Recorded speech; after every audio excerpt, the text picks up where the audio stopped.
दीपक आनंद जी कुछ बोलना चाहते हैं, रंजन दादा जी। हाँ, दीपक आनंद जी कुछ बोलना चाहते हैं शायद। ओ दीपक दीपकानंद आनंद जी, जी ओ अनम्यूट करिए, अनम्यूट करिए। अभी अभी जो बताया कि मन अगर हमारे ध्येय के अनुरूप बताए तो उसका सुनना है, और ध्येय के विरुद्ध बताए तो उसको सुनना नहीं है। जी दादा इसके एक कदम आगे जाकर बताया है जी कि मन का सुनना ही नहीं है। तो बोले क्या सुनना है? आप अपने निश्चय को फॉलो करो। बरोबर। तो निश्चय को फॉलो करने से क्या होता है, अगर हम मन का सुन लेते हैं तो मन अगर ध्येय के विरुद्ध बताए ना तो भी हम उसका सुन लेंगे। इसकी सूक्ष्मता पता चलती है बच्चों? हाँ। नवनीति समझ में आया? एक एग्जाम्पल देता हूं। एक तरफ मैं मन हूं और डॉक्टर साहब डिसीजन है, निश्चय है। अगर आप मेरा कंडीशन के साथ सुनेंगे तो कभी मैं गलत बोलता हूं तो भी आप सुन लेंगे। लेकिन अगर आप मेरा सुनेंगे ही नहीं और डॉक्टर साहब का ही सुनेंगे तो क्या होगा? समझ में आया? हाँ, फिर से बताता समझ हूं, में आया। फिर से बताता हूं। मैं मन हूं समझो, और डॉक्टर साहब डिसीजन है, निश्चय। अभी आपने तय किया कि अगर मैं यानी मन आपके ध्येय का बताए तो आप सुनेंगे, लेकिन ध्येय का विरुद्ध बताएंगे तो नहीं सुनेंगे। लेकिन आपको जो आदत पड़ गई है मन का सुनने की, तो मैं ध्येय का विरुद्ध बताऊंगा तो भी आप सुन लेंगे गलती से। लेकिन आपने तय किया कि मुझे निश्चय का ही सुनना है, I will follow my decision, तो फिर आप मेरे तरफ नजर भी नहीं करोगे, आप डॉक्टर साहब के सामने ही नजर करोगे, यानी निश्चय के सामने ही नजर करोगे और फॉलो करेंगे। समझ में आया? हाँ, समझ में आया। मन, हाँ, मन क्या बताता है वो सुनना नहीं है। व्हाट इज माय डिसीजन, हाँ, यानी मेरा टाइम टेबल क्या है, what do I have to do now today. ख्याल में आया? हाँ, ख्याल में आया। बहुत बहुत अच्छी बात बताई डॉक्टर साहब। आप इस पर थोड़े लाइट डालिए, आप प्रकाश डालिए। जी जी। तो ये कहना ये चाहते हैं कि जहां हमने हमारे हित के डिसीजंस निश्चय कर लिए हैं, ध्येय तय कर लिया है, तो फिर उसको ही देखना है। बाकी कुछ अंदर जो भी कुछ आवाज होती है उसको सुनना नहीं है। क्योंकि ये कैसी बात है, मैं मेरे घर में बैठा हूँ, कोई अच्छा म्यूजिक सुन रहा, और गली में तो कुछ भी शोर बकोर होता है। हमारी गली में तो कुत्ते भी भौंकते हैं। तो मुझे उसके ऊपर कोई ध्यान मैं देता ही नहीं हूँ। उसी प्रकार एक बार मेरा निश्चय ध्येय नक्की हो गया है, तो अंदर भी कुछ भी शोर बकोर हो तो, या तो बोले कोई हलचल हो, तो मुझे उसके पर ध्यान नहीं देना है। मुझे तो अपने ध्येय के हिसाब से, तो ये कहना चाहते हैं दीपक आनंद जी साहब कि जब ध्येय नक्की हो गया है, पार्लियामेंट अंतस्करण की एक अंदर नक्की हो गया, तो सब उसके अनुसार अपने को मदद करेंगे। मन बुद्धि चित्त अहंकार भी उसके अनुरूप हो जाएंगे, उसमें सहायता करेंगे। ये बताना चाहते हैं। तो ये बरोबर बरोबर है, ये सरल बात है, सरल उपाय है, सरल चीज है कि भाई एक बार ध्येय नक्की हो गया, जो भी क्षेत्र में, पढ़ाई के क्षेत्र में आपका ध्येय है, माता पिता की सेवा या तो उनकी विनय के क्षेत्र में आपका ध्येय है, सबके साथ विनय का आपका जो ध्येय है या डिसीजन है, तो बस उसके अनुसार चलना है। और ये सत्संग का भी ध्येय है तो उसके अनुसार चलना है। तो बाकी के सब अंदर वाले तो उसको हेल्प करेंगे। ये एक बात ऐसी हुई कि जब राजा तय कर लेता है तो पूरी बटालियन को उसको फॉलो करना है, फिर बटालियन में से किसी को सुनना नहीं है। ये बात होगी। एक बार जब राजा का डिसीजन आ गया तो इट्स फाइनल। ठीक है ना दीपक आनंद जी? Wonderful.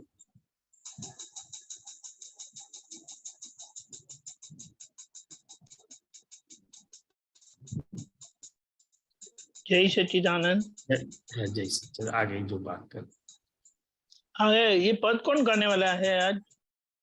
मैं। ओके बेटे। चालू करूं? हाँ, यस, હવે મારી પાસે I am not having this.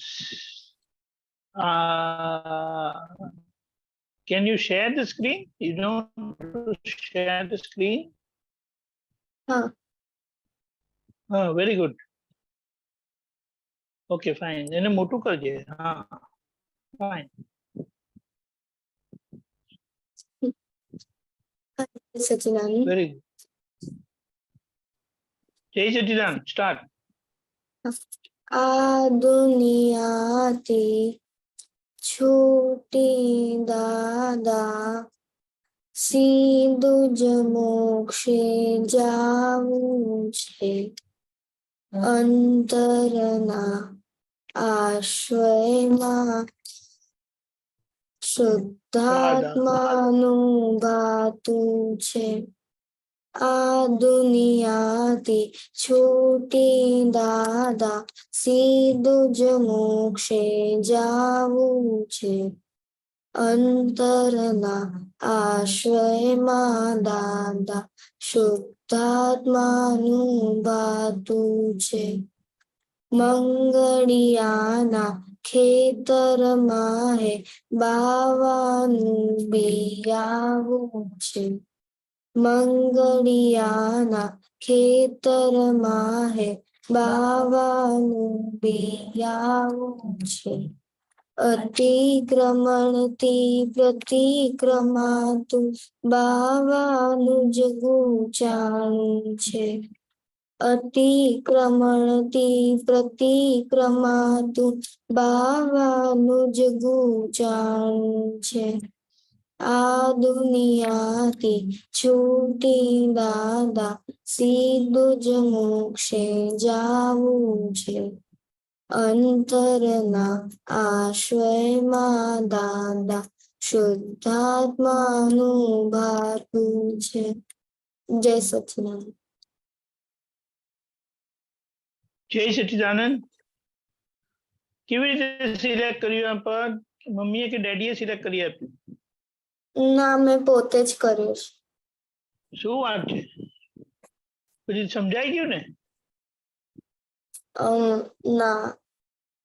Doctor સાહેબ, શું સમજવું છે શિયાને કહો, શ્રિયાને? આ તો એણે ખાલી ગાયું પદ, ના આ પણ પદનો એને મીનિંગ એમને વાંધો નહીં, પણ એને જે કઈ તને શું થોડું ઘણું સમજાય એ પ્રમાણે આપણે વાત કરીએ। Correct correct.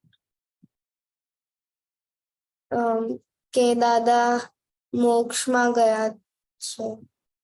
હા હા, દાદા ગયા નહીં, મારે આપણી ભાવના આપણે ગાઈએ છે કે મારે હે દાદા ભગવાન, મારે આ દુનિયાથી છૂટીને સીધું મોક્ષે જવું છે એમ દાદા પાસે આપણે ભાવના વ્યક્ત કરીએ છીએ। કઈ દુનિયાથી છૂટવાનું છે? તો કે આમ તો બહાર દેખાય છે તે દુનિયા કહેવાય છે, પણ ખરું પૂછો તો આપણી અંદર આ દુનિયા છે ને, આખી મન બુદ્ધિ ચિત્ત અહંકાર બધું ભરેલું છે ને, બધો માલ, બધો સિયાબેનના નામનું આખું ખાતું, એને લીધે અંદરનું જગતને કારણે બહારનું જગત છે। શું છે? તો કે એમાંથી મારે છૂટવું, એટલે શામાંથી છૂટવાનું? તો કે આપણી ભૂલો, દોષો, રોંગ બિલીફો, કે હું શિયા છું કે ના, હું મન વચન કાયથી જુદો શુદ્ધાત્મા, પછી શિયાની જે ક્રોધમાનમાં આવેલો રાગદ્વેષ બીજું બધું હોય, બધામાંથી મુક્ત થાય એટલે બહારનું જગત પણ વિરમી જાય।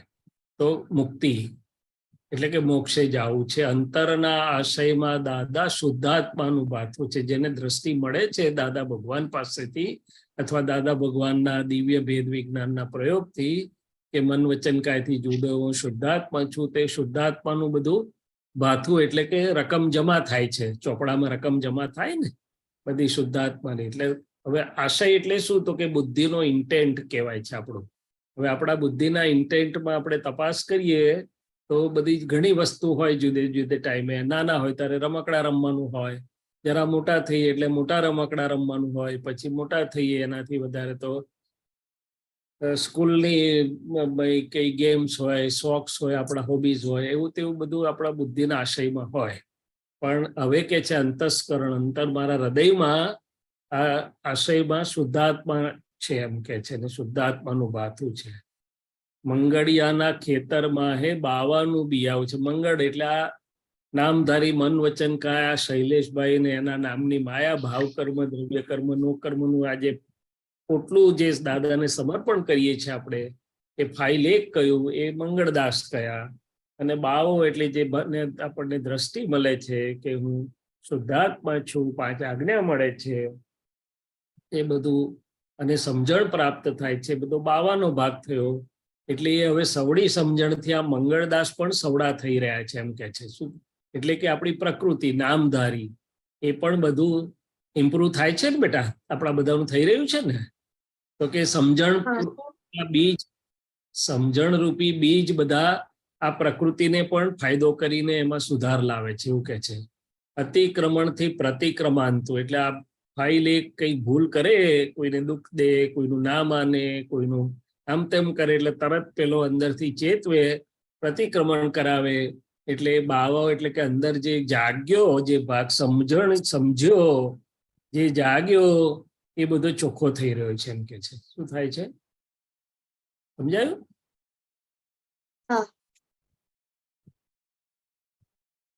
આ મૂળ તો દ્રષ્ટિ પ્રાપ્ત મહાત્માઓ માટેનું આખું એક વિજ્ઞાનનું પદ છે. એટલે દાદા ભગવાન સત્સંગ કરતા હતા, હું બાવો ને મંગળદાસ, એની આ કવિરાજે એમનું બધું વિજ્ઞાનમાં ખુલ્લું કરેલું છે. ડોક્ટર સાહેબ પેલી 2 લાઈન, પેલી 2 આખી જે આખું છે ને આટલું જ, એ થોડું ઇલેબોરેટ કરો ને બીજા મહાત્માઓ માટે. Shreya, are you clear? આ પેલી જે એને ગાઈ ને તે 1 2 3 4 ઓન્લી. હા, એટલે કે આ દુનિયાના ખેતરમાં હે બાવાનું બિયાવું છે, અતિક્રમણ થી પ્રતિક્રમણ તું બાવાનું જ ગુચાડું છે. હા, એટલે મંગળદાસ એટલે આપણે નામધારી ફાઇલ 1 કે જે નિકાલી છે, અને હું શુદ્ધાત્મા પ્રજ્ઞ પ્રકાશમાં પ્રાપ્ત થયો એટલે જ્ઞાતા દ્રષ્ટા એને જોનારો જાણનારો થયો. હવે આ જે મંગળદાસ એટલે કે ફાઇલ 1 અથવા પ્રકૃતિ, એમાંથી બ્લન્ડર દાદા ભગવાને કાઢી આપ્યું આપણને કે હું નામધારી શૈલેષ નહીં, પણ વ્યવહાર દ્રષ્ટિથી શૈલેષ છું અને નિશ્ચય દ્રષ્ટિથી શુદ્ધાત્મા છું. પણ મંગળદાસના ભાગમાં જે બધી જૂની માન્યતાઓ, જૂની બિલીફો ને જૂના ઓપિનિયન્સનો બધો માલ ભરેલો પડ્યો છે, જે આજે ભૂલરૂપ દેખાય છે. કારણ કે જૂના સમજણને, જ્ઞાન અને બિલીફ અને માન્યતાને આધારે હતો, આજનું અજવાળામાં એ બધો ભૂલવાળો ભાગ છે. એટલે બધા કહે છે કે ભાઈ પ્રકૃતિ સુધરે કે ના સુધરે. દાદા ભગવાન કે છે શુદ્ધાત્માની દ્રષ્ટિથી આ મંગળદાસને જોવામાં આવે એટલે મંગળદાસની ભૂલો બધી ભાંગવા માંડે, મંગળદાસ ભૂલ વગરના થતા જાય. એટલે એ આખો ભાગ બદલાયો કહો કે ભૂલ વગરનો થયો કહો, જે કહીએ તે. અને આ બાવાનું બિયાવું એટલે બિયારણ, કે દાદા ભગવાને બહુ સરસ કહ્યું કે આખું જગત આચરણ ફેરવવા માંગે છે, પણ આચરણ એ નિકાલ અથવા ઇફેક્ટ છે. અને આજની સમજણ એ બિયારણ અથવા કોઝિસ છે. સમજણ બદલાશે એટલે અંદર ઓપિનિયન અને ભાવ બદલાય, એટલે આપોઆપ બિહેવિયર બદલાશે. એટલે બાવાનું બિયાવું એટલે આજે જે સમજણ પ્રાપ્ત થઈ, મૂળભૂત સમજણ, હું શુદ્ધાત્મા છું, 5 આજ્ઞાની સમજણ પ્રાપ્ત થઈ છે, અને બીજી અનેક ટીકા જ્ઞાન રૂપી સમજણો આપણને દરેક અવસ્થાઓમાં પ્રાપ્ત થઈ છે. તે દરેક અવસ્થાઓમાં જ્યાં પણ મંગળદાસ એટલે કે પ્રકૃતિ જે ઓપન આઉટ થાય છે, દેખાય છે, નિકાલી ભાવે નીકળે છે, અજ્ઞાવસ્થે બંધાયેલો પ્રજ્ઞા સ્થિતિ ઉકલતો, એટલે તરત જ પ્રજ્ઞાના પ્રકાશમાં એ અંતરાત્મા, બાવા એટલે અંતરાત્મા દશામાં જ્ઞાનનું બિયારણ અથવા અજવાળું અથવા એ સમજણ કામ કરે છે, અને તે મંગળદાસને પણ એના ખેતરમાં પણ પરિણામ લાવે છે એવું કે છે. અને અતિક્રમણથી પ્રતિક્રમણ, તો અતિક્રમણનો ભાગ મંગળદાસનો ભાગ છે, અને પ્રતિક્રમણ પ્રજ્ઞાના પ્રકાશમાં કરાવે છે. હવે આમ જોઈએ તો મંગળદાસ પાસે કરાવીએ છે, પણ ખરું જોવામાં આવે તો જૂની મંગળદાસની માન્યતાઓ પ્રતિક્રમણમાં આજે બદલાતી ધોવાતી જાય છે અને આજના જ્ઞાન અનુસાર થતી જાય છે, કારણ કે જૂની ભૂલ ભરેલી માન્યતાઓ જ અતિક્રમણનું બેઝમેન્ટ હતું. આજના જ્ઞાનના અજવાળામાં એ બધું ચોખ્ખું થતું જાય છે. એટલે કે છે પ્રતિક્રમણ તો બાવાનું જ ગૂંચાળું છે. એટલે કે આ ભાગ અંતરાત્મ દશામાં ધીમે ધીમે ઉઘાડ એક બાજુ વધી રહ્યો છે શુદ્ધાત્માનો, અને બીજી બાજુ પ્રકૃતિનું શુદ્ધિકરણ પણ થઈ રહ્યું છે. અને આ આખો જ જ્ઞાન અજવાળાનો પ્રયોગ એ અંતરાત્મ દશામાં એટલે કે બાવામાં થઈ રહેલો છે. વેરી ગુડ, બરોબર દીપક આનંદજી સાહેબ? સરસ, બહુ સરસ. જય સચ્ચિદાનંદ. જય સચ્ચિદાનંદ. જય સચ્ચિદાનંદ. છે બેટા ક્લિયર? ઓકે, જય સચ્ચિદાનંદ. મહાત્માઓ પ્રશ્ન તૈયાર રાખજો, ત્યાં સુધી કશ્યપભાઈ નું લઈએ. કશ્યપભાઈ?